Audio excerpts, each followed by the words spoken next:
So this is my 94 obd1 Celica.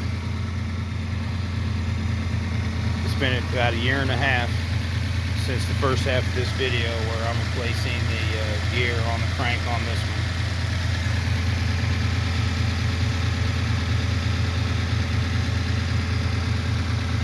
So this one is set all obd1.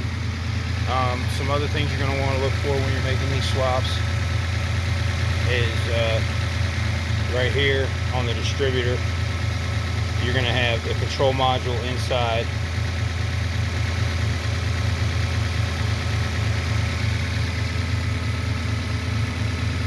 Some other things you're going to want to be careful of. You're going to want to use, if you're using obd1, you're going to want an obd1 harness because of things like that.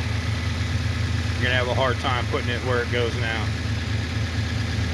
And I don't know that the connection, this connection is the same. I'm pretty sure it's not.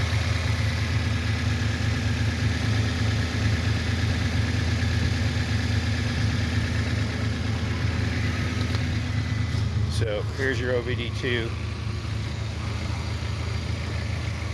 Now I took 193 Corolla engine and I rebuilt the internals on both of these. The top half of this has not been rebuilt. The lower end has been. The lower end is the 93 Corolla block, and all the internals for the head are inside this one. I did have to shave down and adjust the shims and the lifters to get them right in this one. But it's the cams, everything. They're mechanically the same, so I just put them in there. So all those parts look so much less worn. This has like 500 some thousand kilometers, which works out to be like 300,000 miles. So it's had a lot of wear. That engine was just burning the hell out of oil. It had a fouler in the head that I had to take out. All that's been replaced and corrected. They don't look too pretty on the outside, but the insides are all rebuilt. And this is your obd2. Here's your control module mount. It's obviously a different connection. It's not there anymore. So that's something else you're going to want to be careful for.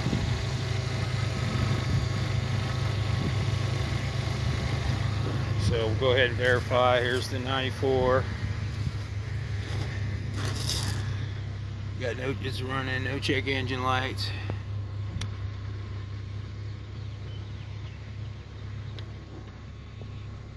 There's your check engine, be right there. And over here, you're gonna have an airbag light because the airbags have been messed with and I ain't had time to fart with them. But the check engine's all good. Everything's running the way it's supposed to be. The overdrive lights on. There's your airbag light, brake light, but right here you'd have a check engine light. And it was on when I first rebuilt it because I had a metal gasket mixed with a composite gasket on the intake manifold, which is something else you want to look for. The difference between a Corolla head and a Celica head is going to be your intake manifold right down there, okay? It dumps in, and if I remember correctly, I wish I had the head here, I still have it. The Corolla head does actually have the bolts. You can run the bolts into the head. It's down there. Okay, but beneath this here, just right over to the, just a skew of it. It's kind of hard to see there. See if you can get the light on it. Yeah, that's it down there, the little white mark there. That's where it's at. So I had a composite on there and a metal on the rest of it, and it was leaking. So I had a little check engine on that. But, so if you're going to run a Corolla head and you have no choice because you don't just tore your engine all the crap, you can just run this in there.